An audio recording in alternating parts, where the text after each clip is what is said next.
Welcome to the Circuit of Success Podcast. The Circuit of Success Podcast. With your host, Brett Gilliland. Brett Gilliland, Visionary Wealth Advisory.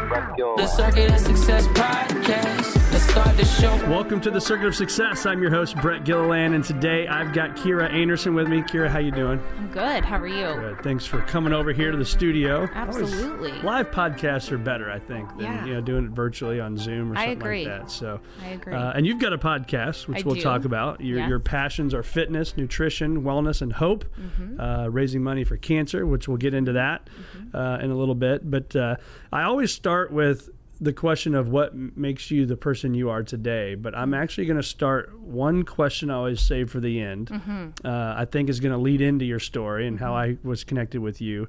I always ask how many of the fears you've put in your mind actually blow up to the magnitude you put them in your mind to be. And with your story, I wanted to approach it a little bit differently today, is because it did blow up to a magnitude you put it in your mind to be, right? And on this podcast, we always talk about that.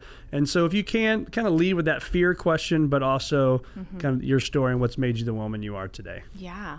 Well, so my husband, we have 3 children. We had 3 children very quickly. We got married in 2016, had our first child in 2017, moved to Toronto for a year, came back, had our second child in 2019, found out we were pregnant with our third when she was 9 months old. It was actually the day of the pandemic shutdown. Oh my gosh. Then we found out we were pregnant with our third, who ended up being a boy. So amazing. So we got married and had kids very quickly, and then my worst nightmare came true. I mean, I used to have dreams about, my husband leaving or not being there, and I'd wake up in a panic. And it's funny because he would have the same dreams. But anywho, when my son was 11 months old, my husband had belly aches essentially all year long. He was diagnosed with stage 4 pancreatic cancer. So my biggest fear of living alone, being a single mom, was quickly becoming a reality. So he was stage 4. So his the tail of his pancreas is where the disease started. And the tumor actually grew arms and wrapped around his colon. So how he found it was he wasn't able to pass anything up or down. So at one point, the night of October 23rd, he vomited. And that's when I was like, enough's enough. He had been sick all year. So he started having symptoms in the spring. So I took him to the ER the next day, and that was it. They came back in the room, and after they did a scan and said, we found 3 masses. We think it's cancer. I'll never forget what the doctor looked like, what the room looked like, what my husband looked like. And my husband was a hypochondriac. He was really nervous about everything. He had been like that his whole life. He was a nervous, stressed out guy. He was, crazy successful, was an awesome guy, super great friends, from Montana. He was a cattle rancher. I mean, he was awesome. That's why I married him. Right. But he did have a high pressure job and, was stressed out since childhood. So, and we can dive more into that. But, they were ready to put him on hospice. Oh, wow. And one doctor out of Siteman, Dr. Keon Lim, all his colleagues said, Keon, this is a hospice case. This guy it's everywhere. But Dr. Lim said he walked in the room and saw Kyle, how young he was, and me and our 3 young children, a picture of them, and said, we're going to try it. We're going to give him chemo to see if it'll work. So. In 17 months, right? 17 months. Yeah. He battled. So how did you, I'll go to that a little bit later. Let's give a little bit of the backstory, though, too, of who you are, right? Because this doesn't define you, and it's part of your life. Correct. But so tell us a little bit about that. What's your backstory? Yeah, sure. So I'm from Omaha, Nebraska. Okay. Born and raised. I actually ended up going to Missouri State for school, which was very random. But basically, my dad drew a circle around the map and said, pick your school. We're not going to be paying for flights for you to go back and forth to school. So I literally went as far south as I could go, and had some friends that had gone to Missouri State. It was SMS at the time, and some friends going. And so I'm like, all right, cool. This is the most south I can go. I'm going to go there. And had a great 4-year college career there, and ended up taking a job my senior year I was in grad school at the time, actually, and ended up taking a job with a pharmaceutical company, a dermatology company out of Fort Worth, Texas, that moved me to Northern California. So I spent 7 or 8 years in Northern California working for this small dermatology company in sales, in training, got really involved. It was amazing. It was a great first career. Yeah. And so I got into running, marathoning, triathlons, being out in the woods, in the Santa Cruz Mountains, and just falling in love with being outside. And health and wellness, that's really where my health and wellness journey started. A lot of people out there in the Northern California area are really health conscious. Yeah, okay. Sure. They're very aware of what they eat, what they do. Everyone's outside exercising. So I kind of got the bug there. Again, I ran 4 marathons, like seriously 60 to 70 half marathons. Like I went nuts. Yeah. I lived alone. I had my, you know what I mean? It was like, so I like really found myself. And since I was born and raised in the Midwest, my viewpoint on life was very different before I moved to California than after. So kind of opened my horizons a little bit. That's awesome. I ended up moving back to the Midwest. I took a medical device job back in the Midwest to bring me close to my family. My mother passed away 2 months after I got home. Oh my gosh. Yeah, she did not treat her body well. She ended up dying of a heart attack at 57. So that was I believe, it was a God thing that brought me home. Because I was doing great in Northern California with this company, but I felt called to come home and had an opportunity. Yes, it is amazing. And as I explain my story, you'll kind of see what I call God winks along the way. So I came home. I had been working with the consultant while I was living in Northern California. I was interested in opening an indoor cycling studio. So I really got into that, in Northern California. I'm like, there's no studio around. I had made enough money on my own in my career, where I had a little nest egg. Well, I ended up moving home, so I kind of put that aside. And a year after my mom passed, I got my feet back on the ground. I'm like, okay, what just happened? I just left Northern California, my career, a company I've been with, for almost 10 years. My mom passed away. I'm back in my hometown. I'm like, you know what? I'm going to open a studio here. So I contacted that organization, and they essentially had joined a franchise group and was starting the franchise Cycle Bar. Heard of that one? Yeah, so I was an initial investor in Cycle Bar. I was going to open up in Omaha. That's awesome. Because I was an initial investor in one of the first 10 franchisees. Oh, wow. The numbers were a bit off, as most are when you're 1 through 10 of a franchise. And I just ended up pulling out because it was just me as an owner. I was the sole owner, and it was over double what had been projected, and I was like, I think I'm going to back out. Pump the brakes a little bit. Yeah, and that's when I met my husband. So I met him. He was in St. Louis. I was in Omaha. We were both traveling a bunch for work. We physically met at the Minneapolis airport. Oh, wow. Yeah, we were both, he was arriving, I was leaving. Started a conversation, and we kind of went from there. That's amazing. Yeah, kept talking, emailing. I mean, he worked at Edward Jones. He had an established career. His career was like a real adult, and he was 40, I was 30 at the time, although you would have never known the difference. But yeah, so. It's a bold move when, getting off the airplane to strike up a conversation. Yeah, charging phones. Yeah. Man. Yeah. There you go. Charging phones. That's right. And so then you guys end up obviously then get married and moved to St. Louis. Yeah. So we did long distance for about a year, and then he proposed. And once he proposed, I quit my job, moved to St. Louis, got married 6 months later, got pregnant right away. That's awesome. Moved to Toronto with Jones, back, had another child, and then bam, stage 4 pancreatic cancer. Yeah. What was your biggest learning through that? Like before he passed, like the struggle, right? Because you get your mom, you got kids to take care of, you got to stay positive, right? What were those learnings like during that phase? Great question. So I had already really established a really good routine in my life. So I had been seeing a therapist. My parents divorced when I was 3. So I struggle with different things throughout my life. And I'm just going to put this out there. As parents, we all do the very best we can. Right. I'm not shaming any parent. I'm not shaming my parents or anybody who divorces for whatever reason.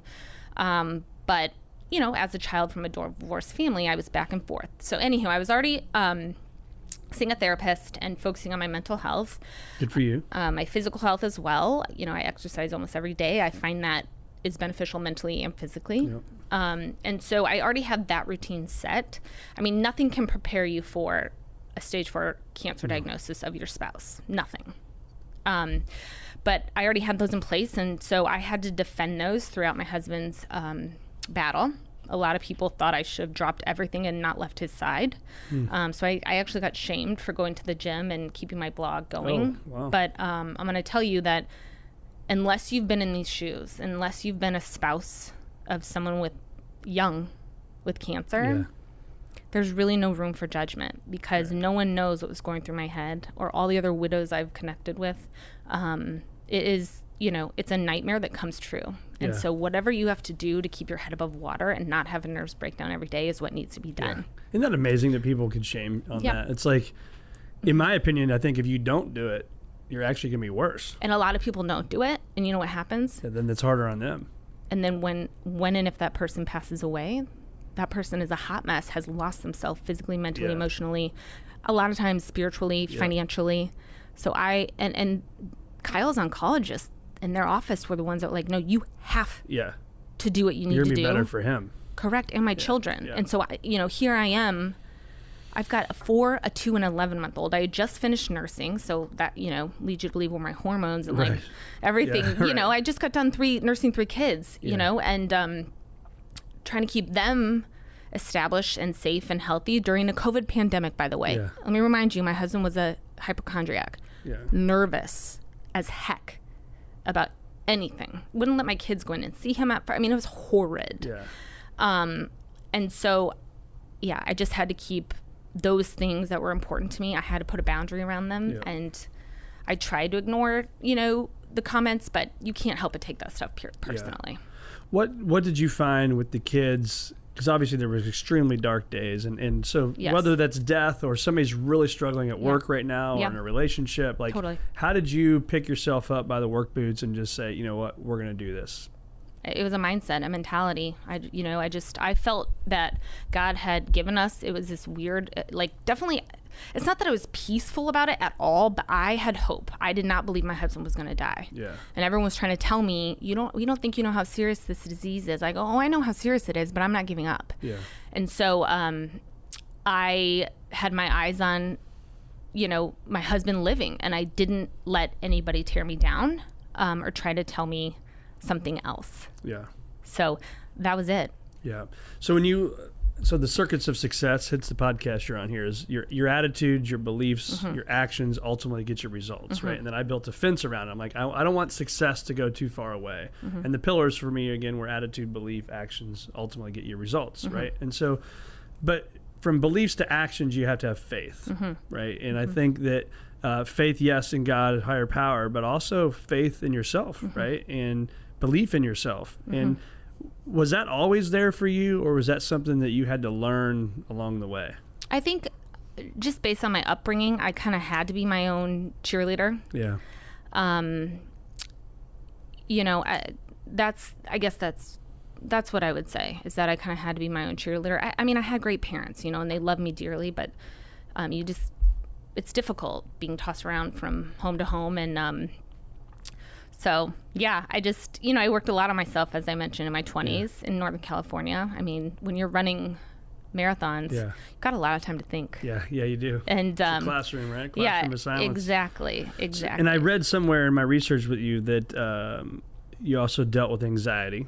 So I have dealt with it my entire life. And so how do you now talk to that person listening or driving down the road that struggles with anxiety, and they don't really even know it's anxiety. They don't know those heart palpitations are actually normal. They don't know the lightheadedness may be normal, right? But once you befriend the anxiety, like I've learned to do, it can become your friend and an ally, right, and help you.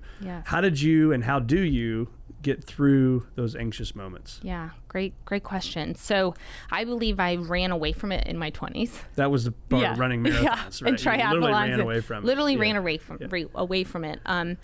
As I got more healthy, I would say, I started seeing a therapist. I got postpartum anxiety with my first. Again, I didn't even know what I had been experiencing my whole life was anxiety until I finally got a therapist about 3 months postpartum. And it was really bad. I had a really tight chest. It got to a point where I was experiencing insomnia. And that's not, nursing a new baby, trying to function. I'm like, something has to give. Yeah. And so I started taking, I'd already eaten really well, but I started taking it even more seriously. And it's something that I talk about today. All of our bodies are gifts, right? Like every single child that is born is a miracle. Yeah. And if we can treat our bodies, our minds and our bodies like that, and truly eat foods that is actually food, it can change your whole world. If you're eating what your body needs, the fuel that it needs, it can help with anxiety, depression, all those things. And so I had to kind of put that on the forefront, reduce my caffeine intake. I also used to drink wine. I loved it. Again, I lived in Northern California. I lived there from like the home of wine, when I was 21 years old, basically. 22, I think I moved there, and all my clients like nice wine. So I loved red wine, traveled all over, wine tasting, but I had to kind of look at what alcohol was doing to my anxiety. And I'm going to tell you right now, whether you want to hear it or not, it's like pouring fuel on a fire. Yep. It really, really is. And as you get older, I hate to tell you folks, it gets worse. It gets a little worse. It gets a little worse. I had to figure it out by going to the Mayo Clinic for an executive physical. I just knew I always wanted to do that. It was awesome. Yes. If anybody's listening can go do it. It was an incredible. It was like 2.5 days. Yes. I did every test you could possibly do. Because of course, I'm a little bit of a hypochondriac as well. Yeah. And I thought I was having a heart attack or I had cancer. As many people do. Right. And I just never understood it. And I was a nervous kid all growing up. My friends from high school that could listen to this would know exactly. I would literally get sick before a basketball game or for a golf match. And I didn't understand it. Right. And I was in probably my 30s until I truly, truly understood it. But so for the last 15 years, right? So it was 2007. Yeah. So for a long time, I've been doing meditation and understanding anxiety and what it takes. And so do you have things like that to this day other than obviously watching what you're eating? And because I could eat better, right? And I like to have a bourbon every now and then. And so how do you find that? Is there a daily thing that you can do to help with the anxiety or stress? Yes, absolutely. And by the way, I follow 80-20 rule. It's what I have all my clients do. It's okay to have a bourbon or a glass of wine or what have you as that 20%. Yeah. The problem is when it tips over that scale. Yes. So 5 bourbons or 3 bourbons. Well, every night. Right, exactly, right? Yeah. That's the problem. Yeah. So I've incorporated meditation like you. Mm-hmm. I personally meditate before bed. I put it, I've tried to create a really as much of a nighttime routine as I can with 3 young children. Yeah. A lot of times I just fall asleep in their bed. Yeah. But when I get up and go to my own bed, I do put a meditation on my phone. Yeah. I recently have been putting it on airplane mode so that all the, whatever that is from the phone doesn't get into my brain. But I mean, I turned 40 in November and I've had lots of phone, whatever brain. Did or do turn? I turned 40 November 11th. Okay. So, anywho, I just downloaded one of the free apps and I listened to, I started with 3 to 5 minutes. I remember my postpartum therapist was like, have you ever tried meditation? And I'm like, listen, lady, I'm not sleeping. Yeah. A little 3 to 5 minute meditation isn't going to change my world. But her point is just start somewhere with something. Yes. So I chose meditation. I also chose writing things down. That relieves a lot of my anxiety, writing things down. And then I also started taking an anti-anxiety medication. Okay. Yeah. I am not afraid of it. I do not. It's not for everybody, but I don't want people to be afraid because if you need it, take it. Right. And all it does is turn the volume down on the anxiety. And so I found it to be really helpful for me. Yeah. So it doesn't eliminate it. It just, like you said, turns the volume down. Correct. Yeah. I still get anxiety. Oh my gosh. Yes. But it just turns it down a little bit and it kind of rewires your brain. Yeah. That's I find the meditation, and actually my 4th boy, my Asher, my 10-year-old, we do meditation probably 3 or 4 or 5 nights a week. I mean, it's our little time together, and it's a good habit for somebody to get in at that age too. So I do it with my kids at night. Yeah. And then one other thing I want to point out that I've done that I think it's important that people to know. So bilateral stimulation, whether it's running, biking, tapping right to left, helps your brain regulate. So if you're nervous, you've got something going on, it's called bilateral stimulation. Look it up. So I've taught spin now for 10 plus years. Yeah. Okay. Loved it. I fell in love with spin. That's why I was going to open a cycle bar. I didn't find out until, I don't know, 5, 6, 7 years ago that the reason I love it so much is the bilateral stimulation. When I leave a spin room, I'm always in a better space, headspace. Yeah. And people will tell you go to a spin class if it's a good instructor, and it's like almost like this therapeutic session, and that's why. I didn't know that. So even, when you hear experts talk about going outside for a walk, truly, it absolutely helps in every aspect. And I always encourage people to find something they love, whatever it is. That's the key. Yes. Because people, come to me and they're like, well, will you train me? I'm like, I don't do one-on-one training anymore, but I want to help you find something that you love that can be in your life long term. Yeah. Tell our listeners what you do now and how you serve the world. Yeah. You're making an impact, right? Hopefully. So, a couple different avenues. Obviously, first and foremost is my children.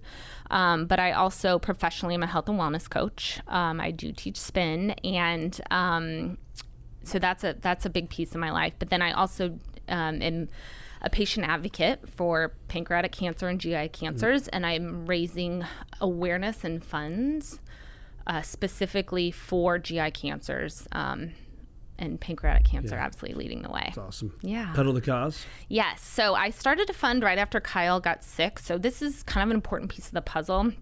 But and I'm going to explain the God winks real quick, and it all makes sense. Yeah, okay? It all is weaves awesome. together. So hang on, people. I could swear this is all going to make sense. So when my husband was diagnosed, there were only 2 standard of care treatments for pancreatic cancer. 2.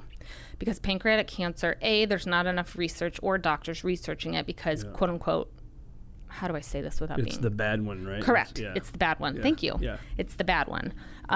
Pancreatic cancer is very resistant to treatment. And so a lot of researchers have gone to other diseases that they call more exciting. Yeah. So Kyle's diagnosed in October 24th of 2021. There are only 2 standards of care. So he starts on the first standard of care chemo, and he has what we call a mixed response. Some tumors grew, some tumors shrunk. But long term, that's not going to work because pancreatic cancer is going to learn that chemo, that treatment is going to keep growing. So then we got on the second standard of care treatment. His cancer was stable after a couple months. It's not great, but it's also not horrible. Right.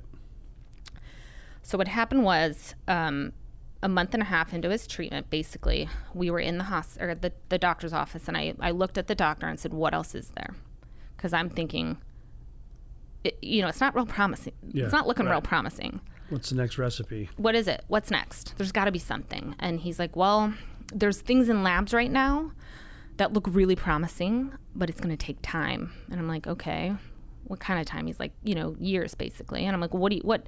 Explain to me how you get a drug or a treatment regimen from mice in a lab to human. Right. And he essentially said funding. And by the way, I had to pull all this out of him. Dr. Lim is like this sweet Asian man who is very, politically correct. And, I'm just like, you just got to lay it out for me. Just say it. Just say it. So I'm like, what is it? What does it take? He's like, funding. I'm like, okay, cool. How much funding? And he's like, really, I shouldn't tell you. I'm like, Dr. Lim, if you're telling me there's something in a lab right now that could save my husband's life, please tell me. I'm all in. I'm all in. He's like, about $3 million to have a phase 1 study, 50 to 60 patients. So I'm thinking, I'm going to find $3 million. In the grand scheme of things, let's all take a step back. Right. $3 million is not that much. Right.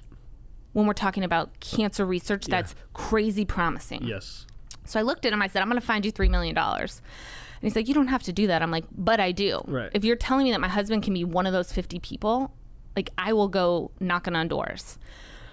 So from there, amazing. A lot to learn there. Well, and I do want to point this out. Being your own advocate or a patient advocate for someone you love is vitally important because a lot of times doctors don't have time to take that extra step, right? Like, especially stage 4 pancreatic cancer. There's not much. Well, it sucks is they also got 30 people up the hallway. 1,000%. See, right? Correct. Yeah. And so if you're gonna, in fact, the doctor at Mercy was like, he's only gonna last a couple months. Mercy's not a research hospital. Right. Okay, so I will stress the importance of being at a research hospital. If you have cancer, please try to get one. Get to one. To have one here. We are. I mean, again, a God wink. Yeah. Okay. Why are we in St. Louis for Edward Jones, but also because my husband got cancer. Right. So long story short, I believe his oldest sister sent me the study, found the study. And because I was in medical and pharmaceutical sales, I'm very comfortable looking at research studies. And I started to look at what companies, because here's the thing I believe you and I, all of us were brought to this earth we have a purpose. Yep. And all of our purposes are to live harmoniously together to make the world a better place. I truly, truly believe that. So I'm looking at this study, and there's people behind every company, okay? And I'm like, all right, who knows? I worked in dermatology for 10 years, but a lot of my dermatology people are now in oncology sales because there's money in oncology drugs, which is a whole nother ball of wax we aren't going to get to today. Right. It's a whole nother podcast. Whole nother podcast. So I went on my blog and I said, who knows someone at this pharmaceutical company? Someone I had worked with a couple years prior and volunteered with for several years. So someone I knew sent me the CEO's cell phone number and name. Oh. He was friends with them. So I called the guy right away, Dr. Neil Walker with Aclaris Pharmaceuticals. Amazing guy. Called him, left a message. He called me back 30 minutes later. We had a conversation about our situation. And I said, my understanding is that you have an inhibitor because Dr. Lim had done a research and used an inhibitor with chemo and immunotherapy. And if I'm getting into the weeds here, let me know. No, this is great. Okay. But because it also says something about you and drive and the circuit of success that we'll dive into in a little bit as well. Yeah, my husband used to say I'm like a dog and a bone. I'm like, well, good thing for you because right, exactly. So essentially, the initial answer was, well, that drug is being studied for rheumatoid arthritis right now. It is not being looked at for cancer. And I'm like, but come on. I'm like, my husband's 47 years old. We have babies at home. If this could save his life, let's go for it. And he's like, well, I need to talk to my board. There is something called compassionate use. So this is important for people to know. This is why you need to be at a research hospital. If your oncologist is a researcher in your specialty, they have studies in their lab. If something is really promising and waiting for funding, at some point, at some time in the procedure, they can get it into their own patient as a Hail Mary. It takes a lot, but it does happen. So he's like, I need to meet with my board on Monday, and we have to get an unanimous. And I looked at his board. So I Googled his board. Number 2 on his board was someone I worked directly under. Oh, my gosh. So I call that guy. I'm like, hey, Bill. Can you help sell Remember the votes me? here? Yeah. So I tell him the story, and he's like, done. He's like, I will try to get as many people as I can on board. Long story short, by the end of the week, they said, yes, we can use their inhibitor. In fact, a competitor, someone who also has an inhibitor, said yes. So Dr. Lim then had 2.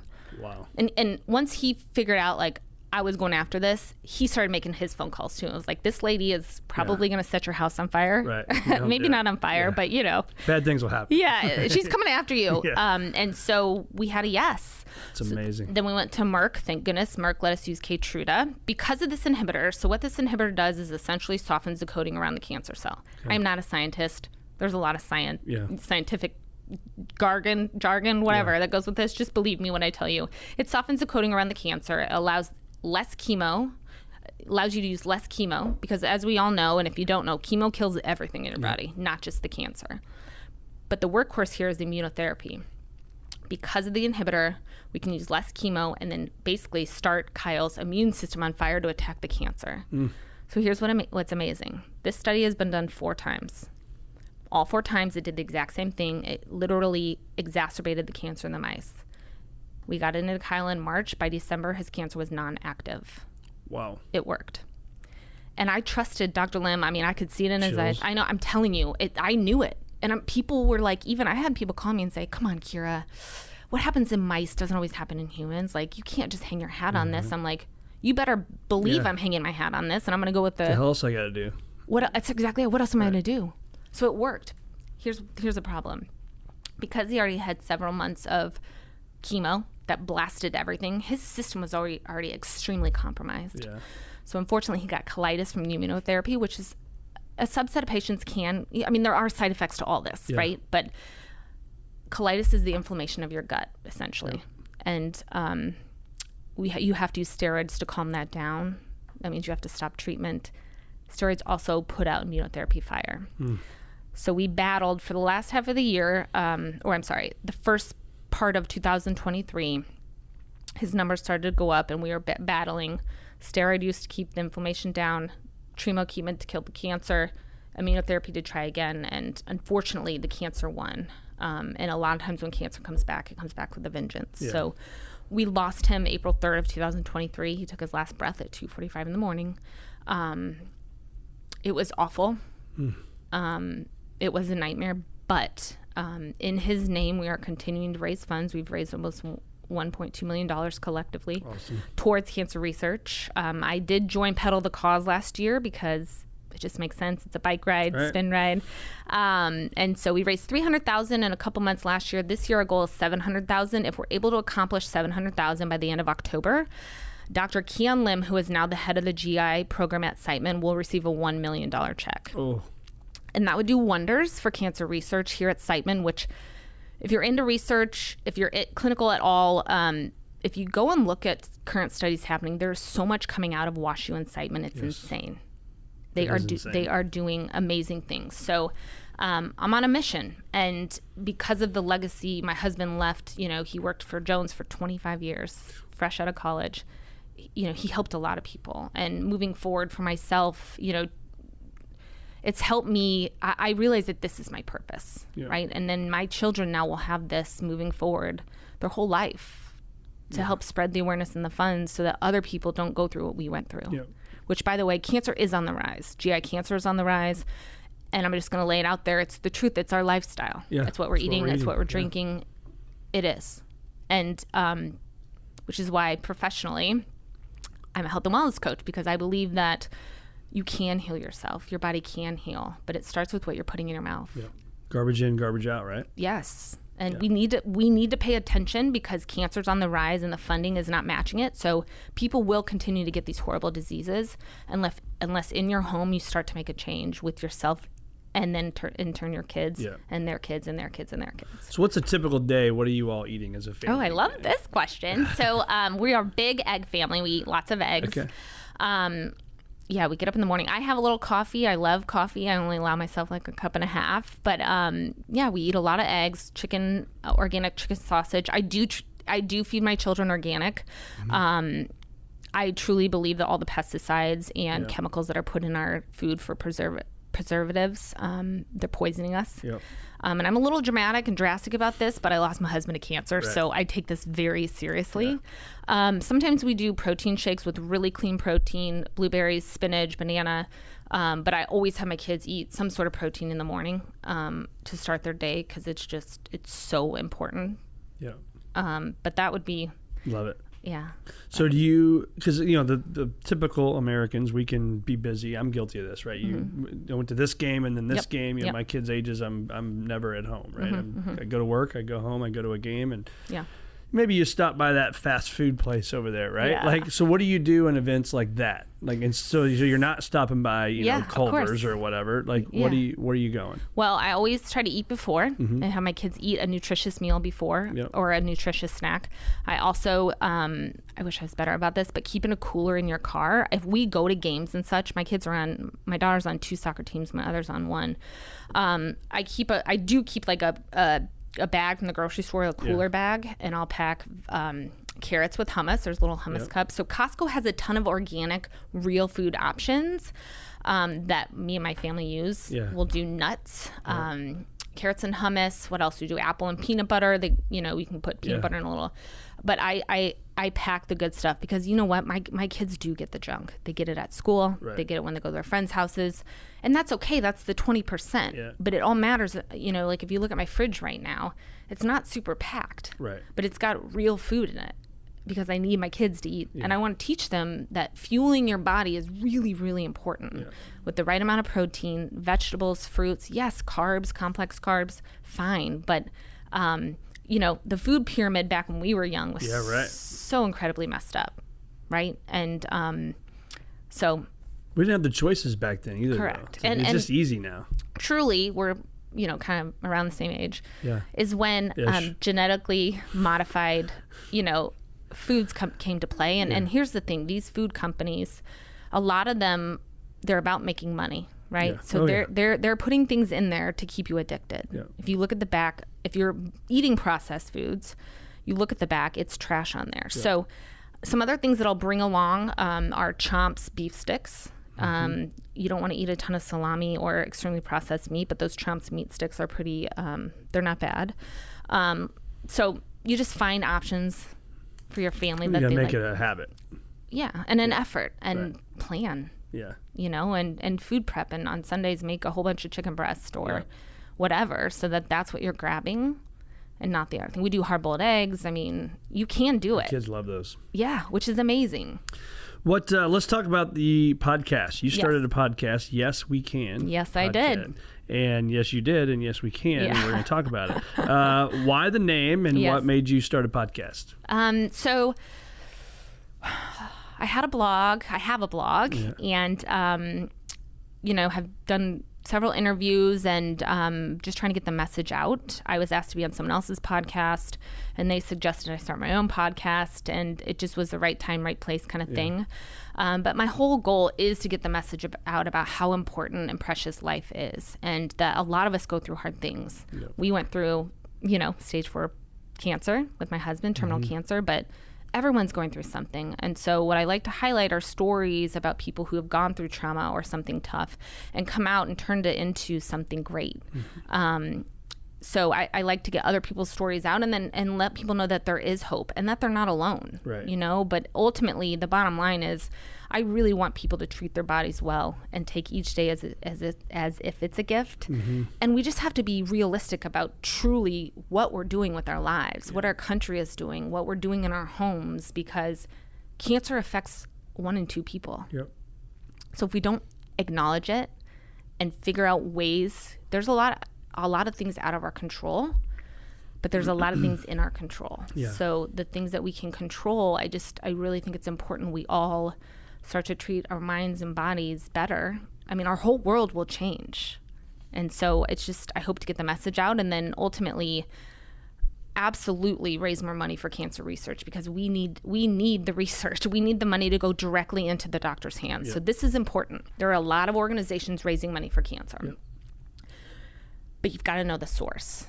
You got to be 100% locked in that where that money's going is directly into the doctor's hands, which is why I joined Pedal the Cause, because every single dollar raised, goes right into 8 to 10 doctors 2 times a year. The most promising research. In fact, Kyle's study, they call it the Andersen study, the idea was initially funded by Pedal the Cause. Oh, that's amazing. So it's kind of like a full circle. So I'm bound and determined to continue to raise money and awareness.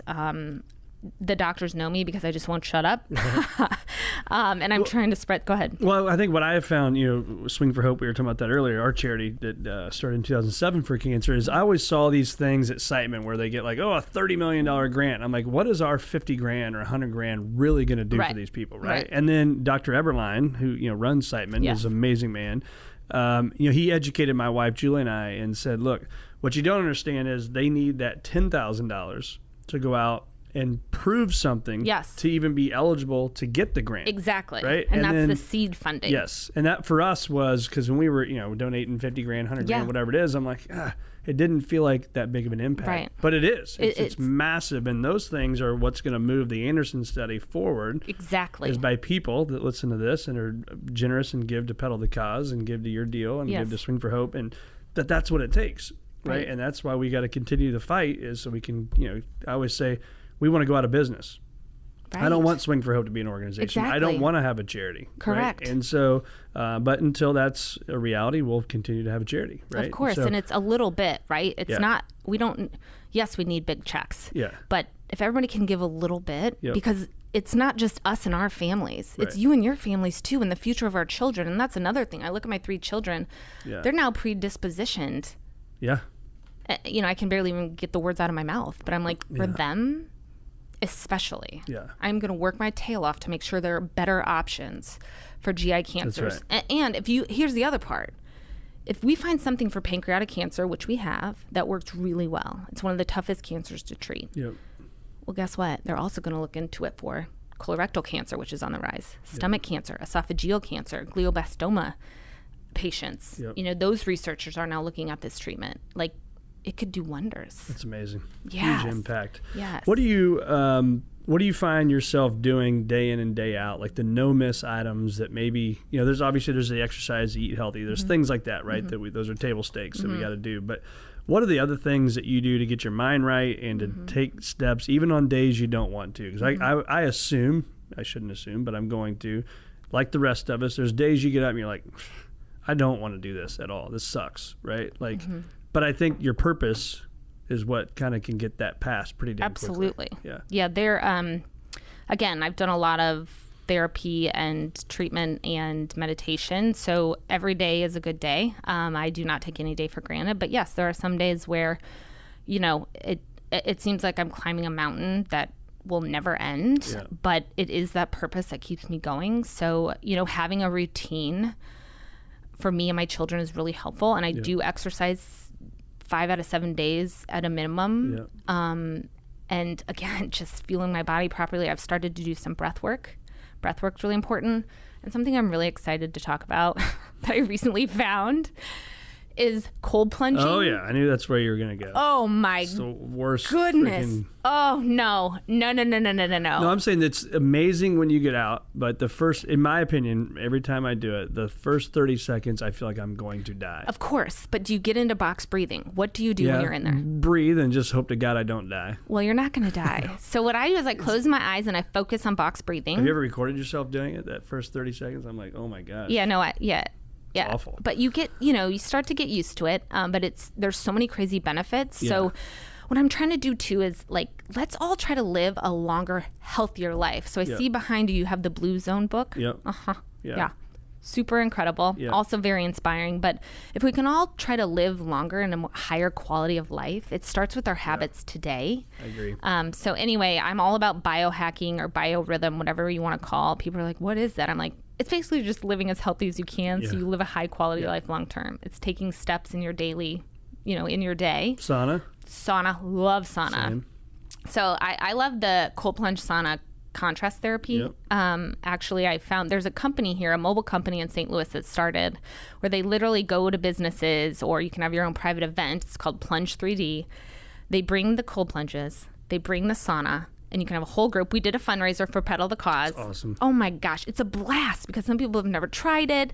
It's creates this community. People get to know each other, and then you leave feeling like $1 million. Totally detoxed. And so they're actually having an event at True Fusion this weekend, which is where I work. I'm a spin instructor at True Fusion in Clayton at 9:30 and 12:45 on Sunday. Nice. So if anybody listening wants to go try this, I promise you they're going to take you through breath work. The cold plunge is not that difficult.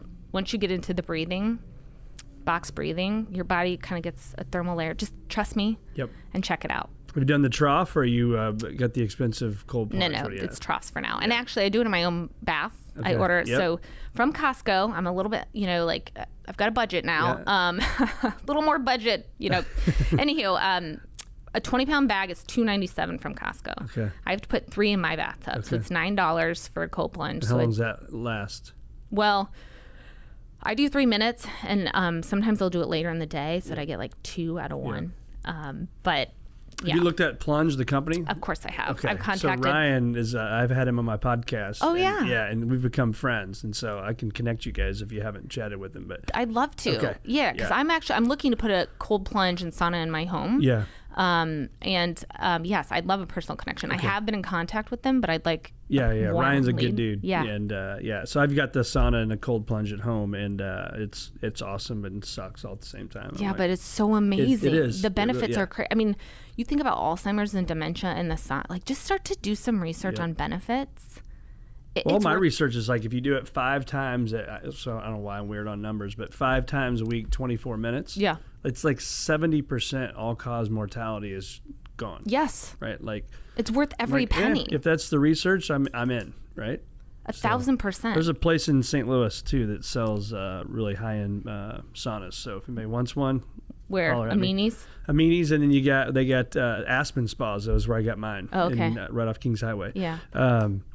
We could talk about that. That's a whole nother podcast as Yes. well. So purpose. So you can see these stickers. You've got one on yours there Yeah. too. This future greater than your past. That's what the FP I love stands that. for. So that's our mission as a firm. It's my personal mission. It's my shameless plug. It's my journal that you can get on I Amazon. love it. Is achieving a future greater than your past. Not that your past is bad, but when you hear that, you say, "I love it." That's great to hear. What comes to mind for you when you hear achieving a future greater than your past? You know, just learning from the past. You know, I believe God gives us scenarios, instances, people, place. Like, I don't believe in coincidences. No. I think we do all have a purpose, and it's finding that purpose. And your past is what helps direct you there and get you there. And truly, the best is yet to come. And if you can have that mentality, that mindset, and focus on the positive and focus on making a difference, whatever it may be, again, our whole world would change if everybody did just a little bit more. You know, a little more journaling, a little more dreaming. You know, sounds ridiculous, but I have I'm turning 40, and I literally have a vision board in my closet, you know, of things that I hope for with my family in my future. Because if you're looking at it and seeing and working towards it, it's going to help guide your decisions throughout your day. And truly, it makes a difference. You can change the negative pathways in your brain to positive, like legit change them. If you can speak more positively, think more positively, use more positive words, you know, our world would change. So in the journal, so I've got this, what I call my Focus 90. Spend 90 minutes of every day, the first part of every day, to focus on these 4 or 5 things that are important in the next 90 days that I've got to get done, right? But then the key is the daily planner is my Focus 90. You got to write them down.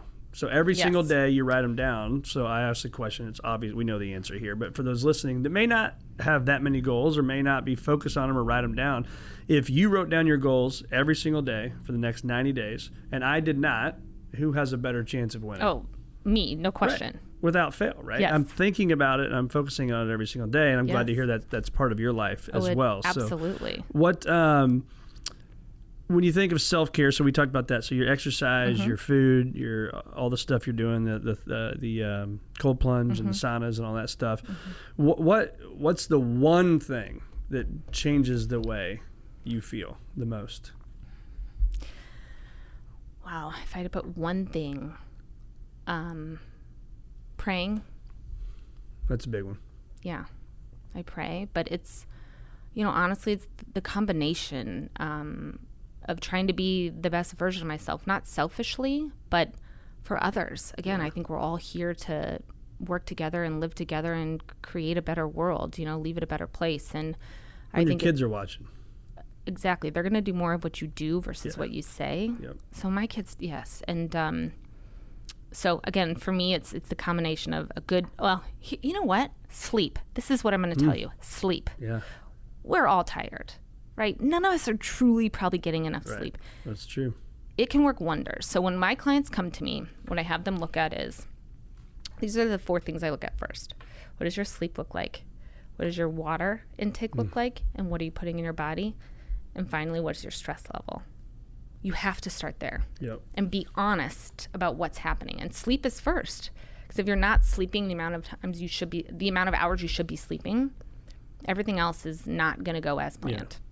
Little brain fog. Exactly. Well, and you're going to make, yes, absolutely. And everyone's like, oh, I can survive on 5 hours sleep. Nope. No chance. You need more. Truly, you may be able to survive. You're just not going to thrive. Survive. Right. Exactly. So that's my sleep would be my. I have to convince myself to go to. I'm like a night out. You know, people always say that, right? But I'm like, I get like a second burst of energy at 9 o'clock for some reason. I'm like, damn it. You got to follow the 10-3-2 rule. What's you know that? Stop drinking caffeine 10 hours before you go to bed, whatever your bedtime is. Stop eating 3 hours before you go to bed. Do that. Put your phone down 2 hours before you go to bed. No screens, I know. At least an hour. Damn it. At least an hour. I know. It's really important. It is important. I want to get to the point where I don't even have it in my room anymore. Totally. I'm good at not getting up and first thing getting on my phone. That's great. More meditation or reading. Yes. Not perfect at it. You still certainly do it, but of course. That's where I got to get. So where do our listeners find more of Kira Andersen, and how do they get in touch with you and maybe hire you to be their coach? Absolutely. And help, or give money to an amazing cause. Yes, absolutely. Well, I have a website. It's www.kiraandersen.com. My last name is S-E-N, not S-O-N. I have an Instagram page at The Essentials by Kira. So those would be the two places I would send you. I also have a LinkedIn and a YouTube channel where my Yes We Can podcast is. Change the E to now. Yeah. Or O to don't worry. I actually can't see that from here, but I would have corrected it for you. But yes, the Yes We Can podcast is posted everywhere podcasts are posted. Yep. YouTube, Spotify, Apple Podcasts. So check it out. Listen. We're about 7 or 8 episodes in. Awesome. We're booked out until November. Hopefully going to make some change for the better. I love it. That's awesome. We'll put all that in the show notes for sure. And Kira, it's been awesome having you. Yeah, and thank thanks you for coming so over much. here. And we didn't know each other, but I saw you were with the Prongers, and I know Chris pretty well. He's up there. You're going to be signing that wall here soon. I love it. So just appreciate you coming on and sharing your message. And again, we'll put all of it in the show notes to connect with her, but also to help make an impact through your cancer stuff. So keep up the great work. Thank you so much. Thank you. Appreciate it.